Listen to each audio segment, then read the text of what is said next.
Welcome back to the couch. We saved you a seat. My name is Luke. And I'm Emily. And we're checking out chapters 3 through 5 of A Court of Thorns and Roses. Yes, you clicked the right link. We're doing reactions and reviews of the chapters of this book. If you'd like to follow along, you can buy the book using the Amazon link in the description of this video. Also have a membership. It's like $2 a month, and honestly, it just helps me or her buy a cup of coffee or whatever. There's nothing special to it. It's just helpful. But I do want to go ahead and get started. Just to be clear, once again, I've never read this book. I've read it. Intimately knowledgeable. I am pretty knowledgeable. Intimately knowledgeable. We're using it. Intimacy join the story in these chapters, and she's intimately knowledgeable. Yeah, chapter 4, chapter 3, and chapter 5. Let's do chapter 3 real quick. Chapter 3 was more table setting, right? Four or so major things happened. One, we went from the point I thought it was cool how we're like, chapter 1 is her, chapter 2 is her family, her, and you learn a little bit about relationships. And then chapter 3, it's like, oh, this is what the world is for humans, right? I thought it was kind of cool. I wish we had done chapter 3 in the first one, right? In terms of like storytelling and narrative. Obviously you agree, you're nodding along. But I'll tell you what I think was the most impactful part of chapter 3, and we can chat about it. I think you had the children of the blessed. Very cool. It reminds me of like the Middle East during the Crusades, when they had Christians walking around like telling people the good word, and then people there were like, get out of our town. Is that they're not well received. Everybody's like, oh, don't make eye contact. Like don't talk to the crazies. But yeah, so they're not very well received or well respected, and they're just kind of considered loonies. They're just religious fanatical loonies, right, comparatively.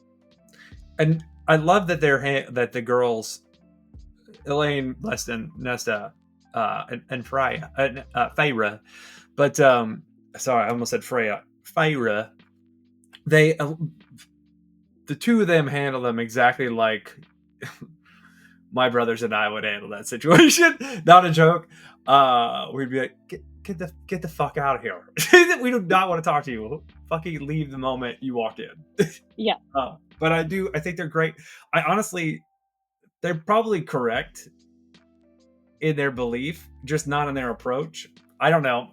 I'm pretty skeptical I'm a pretty skeptical reader. And so you're smiling because my question is about the iron. Yeah. So iron is obviously now iron isn't a thing. It doesn't matter. Maybe it matters a little bit. I'd say, like, if you read a lot of fantasy where fairies are involved, there's some lore about like vampires, right? Like vampires, like the whole thing with garlic and stake through the heart, all of that. Like some like pretty general Fae lore is that iron is like the only thing that can bind them. And they are not able to lie to humans. That's like some pretty, like, not just in ACOTAR, but in a lot of worlds and folklore mythology such. That's just some of those tropes. Yeah, Wheel of Time takes advantage of that trope. There's a bunch of others that not lying trope. That like the capacity to use spells in earnest takes away your ability to fib. They talk about withholding truth later. Like they don't have to. They can withhold truth, and I was like, okay, that's a cool moment. The conversation with the mercenary only trumped with the conversation from the fairy in chapter 4. The conversation with the mercenary was dope, but once again, an unreliable narrator situation. How do you know that the mercenary is telling the truth here? Like, it just feels like a good story, Yeah. Also, fun fact and aside, every time that I read this, and having reread it to date. I cannot help but picture Gina, whatever her name is, from The Mandalorian. Yes. Like that's my fan cast in my head when we're talking about the mercenary. Mm, Um, might have been because when I read it the first time, I was like hard into season 1 or 2 of Mandalorian, right. but that's just it's stuck. And so for me, like they talk about her short hair, they talk about like she's kind of like buff and muscly and all that. So Yeah, that's she's just yoked. She's like, that's the fan cast in my head of the mercenary. same. I think it's a fair fan cast. If I had to fan cast Feyre, it would probably be the young girl who plays Wednesday Adams. Okay. Just a smaller brunette person. Hmm. You know, cute, but Yeah. not like a gorgeous individual, but like cute, whatever, girl next door Yeah. situation. Yeah. And so at this point, right, she's been told the story and she's more frightened. And then Nesta comes over and is more and frightens her even more about a situation, and she's trying to keep her cool. And Nesta's like, "Don't trust him, man." Because and the part of the unreliable narrator that I like is it's a mercenary. Their job is to scare you into hiring them. Like that's Hmm. part of their role. I do like that it in earnest purchased the pelts for more money than they're worth. Which I was Hmm. like, does this mean a favor is going to happen sooner or later? And I'm not to a point where that would happen. But I didn't know what the kind of deal was. I didn't know if the mercenary was going to show up at the end of chapter 4 while Hmm. all that was happening, because that would have been an interesting twist in the story. Hmm. But she didn't. I And will tell you something because I don't think it spoils anything at all, but yeah, also like such a great character that is fully developed. Like you totally see everything. Like mercenary is like cool as shit, right? You never see her again. Like not important. You will oh never see them again. yeah, okay, But that's what a great writer she is, because you're like, oh, this is somebody I need to know about, right? You will never see them again. that's interesting. That's interesting because like there is nothing more to add. So it does it is a very in Japanese anime they call them isekais, and do you know what that is? It's essentially like something happens to you and then you're whisked away to another world and you're like the strongest or the most capable, or there's something unique about you that like an example is like um, John Carter on Mars. Mhm. That's a very similar story to this, or Alice in Wonderland, or The Wizard of Oz. These Right. stories where the lead is then whisked off and becomes something bigger, stronger, faster, or whatever. This kind of feels like that story, and so the mercenary here is just table setting. It's kind of whatever. Like we talked about leading into chapter 3. We don't want to skip this. Isaac and Feyre have been sleeping together, which is awesome. I actually love this. And we talked a little bit about this in the last one about like how masculine tropes feeding into whatever.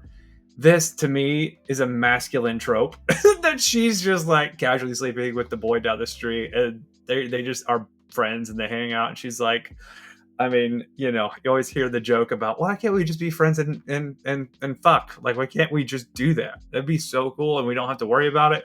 That's kind of what this is, and I love it. I love this. I hope Isaac doesn't have feelings. It doesn't sound like Isaac has those feelings. Awesome. Yes, I love this, by the way. And then she just rolls around in the hay for like the whole afternoon while Yeah. Nesta and Elaine shop, and I think that's great. I thought that was fucking awesome. Am I unique in that situation? No, I mean, I think that's a very normal male response. I also had, I guess, a pretty male response to that because I was like, yeah, I get it. She even was like, he didn't ask me if he wanted to sleep with me after he gets married, but I don't know. We'll see. It's gonna just like, yes.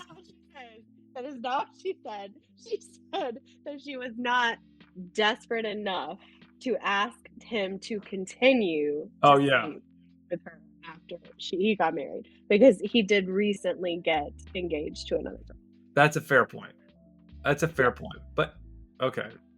No, We'll she's see. not. I'm She's not desperate not. enough to like She's not. get all sexy in front of him. So we'll see. I'd say, like, from this point, we're still very much in the, like, she's just surviving. Like, she's just like, "I'm just doing what I gotta do," right? Yeah, very tribal. I love it. Yeah, I she's love just, it. like, getting it done, Yeah, alright? yeah, yeah. She's if she's gotta, like, trap some things and skin some whatevers and hunt and gather all the things, then, like, girl's got needs, she's just handling those too. Well, she handled the situation. She caught the dough. She did the skinning. She fed the family. Like she's coming to the village. It doesn't mention anything about her having some yearning to see Isaac. You find out that Isaac is part of the richest family in the village, I guess. But it's like She just, like, Ness is looks like up Isaac's and over he there, just and she's like, is like, "Here's your." Ness is like Isaac's over there, and Feyre's like, "Here's your money. Get the fuck out of here. I gotta go do something." I love it, dude. Okay, I bye. thought, I thought that was awesome. I thought it was awesome.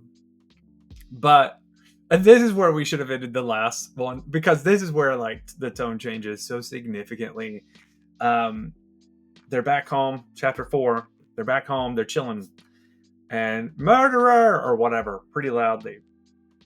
How frightening. We Mhm, both have kin who live in the woods in Appalachia, America. mhm. And that would be so scary to hear that. I thought that would be, I was like, oh no. I was like, have I ever heard that before? No, but something close, maybe. Mhm. And, like, Yeah. the amalgamation of animals that he is. Well, okay. Like, Okay. This had Beauty and the Beast vibes to me, which it is. I was like, oh, okay. This is a Beauty and the Beast retelling. Okay.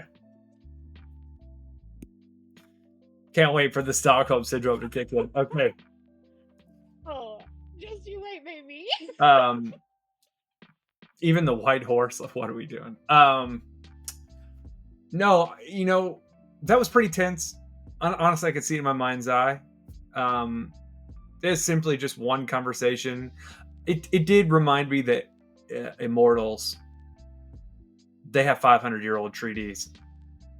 And to them, that's no time at all. So, where the humans are like, it was so long ago, right? For them, it might be yesterday. We don't know. Right. But our beast, we don't know old dude's name, shows up and is just an absolute badass. And she's like, "Am I gonna stab it? How am I gonna kill this son of a bitch?" Like, I thought it was kind of awesome. The father's about as useful as a wet paper bag again. And then, are you really gonna put a price on your daughter? And he's like, no. It's like, And then damn. so she's like, "Okay, I'll go with you," 'cause the whole deal is, like, a life for a life. Right. But then he's like, but instead of killing you, you can just go live where I live for the rest of your life if you're chill with that. What do you Yeah. think about that? Okay. I kind of hated that.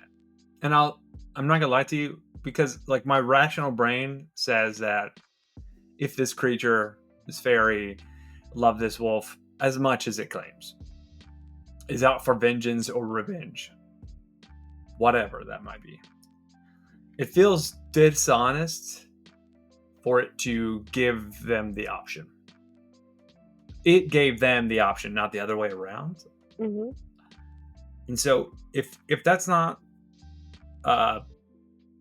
backed up with something like, our faction of fairies don't kill, like what you've been told, there needs to be some sort of like dispute between the fairies on how they address humanity, and that this character is on one side of that dispute. There needs to be something like that to, Hmm. because I kind of was like, okay, why did just kill the bitch? Like, what are we doing? Like, move on. Yeah. If I'm that beast thing, why would an immortal care about a girl? That doesn't make any sense. A thing that's gonna maybe die in 40 years. Yeah. So I thought it was kind of dumb. That's why I asked. Yeah. My first read through, I was like, okay, that doesn't sound super genuine comparatively, but all will be kind of revealed as to why in due time. But I think my biggest pet peeve in storytelling is unearned spectacle. Mm-hmm. You have a beast walking behind you. That is my version. Yeah, unearned spectacle Of the wolf. is definitely my biggest pet peeve, and it happens in plays and movies, and it's like, Oh yeah. what are we doing here? Like, I Yeah. don't care about your action set piece. That doesn't make any sense. For example, one of my favorite movies of all time. No, my favorite Marvel movie is Captain America: Winter Soldier. I think it's the best one. Not that because I live in DC, but that helps a little. But I think it's just the best one. It's the one where Captain America is the most badass, and you get the Winter Soldier, who's also a badass, and blah blah blah blah blah. Well, that movie to me is perfect from beginning to end. Like, it's set up right. The schematic of the action sequences and the set pieces is correct. There's a lot of heart, thoughtfulness, and then there's courage.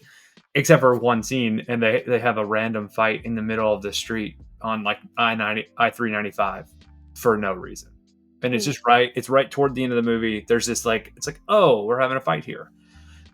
Okay. What, I don't know why we needed to do that. They could have, because everyone came out alive. There was nothing about it that changed the plot. And I was like, oh, this is really, really cool, and it doesn't belong. That felt kind of the same. And like I said, I hope it kind of just fulfilled. I don't mean to ramble. My fault, audience. No. There's a reason why it has to happen that way. So you'll figure it out later. But at first read, you're just like, what? Okay. Yeah. The treaty. Yeah. They mentioned something like 6 women came together, 6 queens came together to do something. And then later on in chapter 5, she talks about 7 rulers of the fairy kingdom. 7 high lords. Right. And then there's the High Fae, which is on the island across the water. We talked a little bit after the last one about the map here. I don't know if you'll be able to get my things kind of bright, but you're talking about here, right? No. So Highburn. So for everyone, this is Prythian. This is where we ended up at the end of chapter 5. So down here is really hard to do this on mirror. Down here is Feyre's village, and then you've got this wall. So all the humans in the whole land is down here. Like all of this area here are all the humans. Yeah. The rest of everything is Prythian and the Fae realms. So when we cross the wall, we end up right here, which that says spring. Makes sense. At the sense. end of chapter 5, you hear the birds. It's a warm breeze. We have moved from like winter into the Spring Court. It makes sense, but I do want to go back to the anytime in narrative numbers are mentioned, numbers are important, I think, right? That's kind of a thing, except for in that some sci-fi books where they just talk about like math, where it's like, okay, I don't need to know what the square root of pi is or whatever, 277. It doesn't matter. So you have 7 high lords because there's 7 courts. Right. You look at the math. Yeah. But the 6 queens are what I was talking about. There's some sort of witches where they're capable of doing something. I'm sure that's going to be answered. Not answered. My question will be addressed in the future, but I imagine there's something to do with that. And then the second and final page of chapter 4, where after Feyre agrees, and she's like telling each one of them, this is what you need to do to hunt, this is what you need to do to live, this is it, this is it, this is it, this is it. And then you get the conversation from the father that's like, you're not ass, you're good, go off and be a good person, go off and it's like, it's akin to like sending your kid to a college across the country and you may never see them again. That's what it comes like. Have never known how to read this. I've never really known what the tone of that was, because it says, so like direct quotes, like, you were always too good for here, Feyre, too good for us, too good for everyone. If you ever escape, ever convince them that you've paid the debt, don't return. So I know it's like being like, you're better than this, go be better than all of us. Or is it like, you've always been too good for us? Like it's catty? Like, no, like almost like you remember like in Homeward Bound, I think it's Homeward Bound, where like he's like wanting the dog to run off. He's like, go on, get. You know what I'm talking about? Yeah, I don't know. He's like trying to make the dog run away, but he doesn't want the dog to run away, so he's like being mean to the dog. You know what I'm Listen, talking about? you know more about the situation than me. My thought about that scenario is that from the hope conversation that the dad has at the end of chapter 2, that this is kind of the fulfillment. Hmm. Like, where the other two sisters believe in hope. The younger sister is the hope. Mm. Like, Okay. he's like trying to. I think the way I interpret it is that he's like, hey, they need to believe in hope, and you are the hope. They need to believe in you. You need to become a person. Also, like I said, if I was like some tremendous pianist or whatever, and I got a scholarship at Southern Cal, at USC, and was able to go on and do great things, or in London, let's say, Hmm. and my parents are broke, they would be, they'd be like, hey, we can't afford for anything. You have to go, and you have to, don't come back. Be there. Like, get that, you become great. And you find out that, like, he's got, this beast has lands, and to live on my lands is, and there's the brilliant white horse. And we jump into chapter 5, and it's kind of short, right? It's still just table setting. It's kind of the end of the first part of the book, I would say, to me. But I low-key love how she's still, like, fighting with, like, because she even says, like, I never told Dad about the deathbed promise that I made. She's, like, still worrying about their assets. Like, she's still obsessed with, oh, I hope they're okay. But then, like, low-key, she's also really petty and is like, I kind of hope that they do figure out. I kind of hope they starve just a little bit. Yeah. So that No, they can listen. Appreciate me. I appreciate it so much. I appreciated that as a person. That's so human. Yeah. And so, yeah. I need them. I kind of hope they starve a little bit. I think they'll figure it out. If they don't, they'll die, and I'll feel bad about it. But she's like legit worried about them. But at the same time, she's like, but also, I think it'd be okay if they starve just a little, so they can really know how much I did for them. Oh, I love that our beast like puts her to sleep. It's like, bitch, sleep time. Thought that was like, fun. What's your name? And he's like, do you even really care? And then she's like, do I care? I don't know that I care. But what's your name though? And he's like, I don't have time for this. Sleep. Go to sleep. Oh, and then she's like, well, he has to go to bed sometimes, so I'm gonna stay awake. And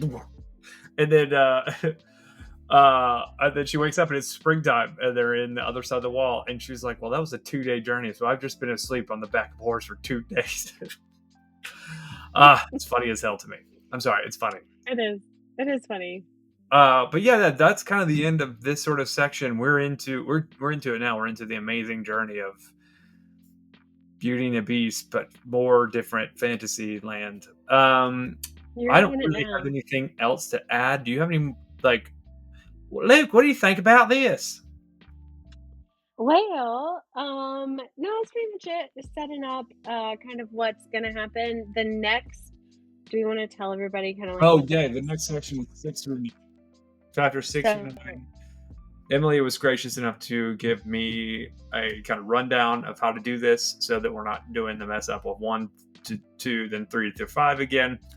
So we'll have some beginning, middle, and end kind of situation where there's arcs to this. I'm not going to name the arcs, although I think that'd be hilarious. I already have them named, but I won't share with you because that's fucking awesome.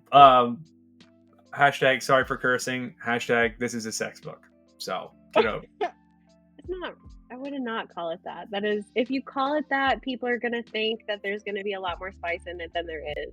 I'll tell you what. It's pretty. This is like 2 chili peppers, okay? On a scale of like 1 to 5 chili peppers, I would say that this book is like a 2. Okay, so is it more or less chili peppers in Game of Thrones, the show? So less. Okay, then this is just Romantasy. Okay, that's okay. Yes, fine. So much less. My bad. Not a sex book. You heard me. Now the 5th one.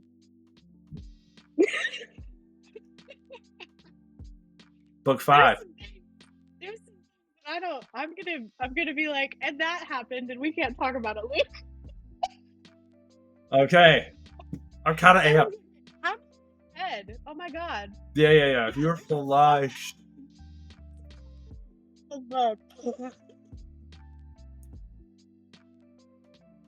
I'm not gonna say what I was thinking, but what I was thinking was extreme. It is kind of extreme. It's a lot. Okay. It's a lot. Cool. Well, we're gonna stop right here. Next one, 6 through 9. If you like this content, please like and subscribe. Thank you, Emily, again for stepping in with this. We're going to keep going as soon as we kind of can because I kind of enjoy reading this. This is my first read through. You're the veteran. I already said the like and subscribe thing. So until next time, later, taters. See ya.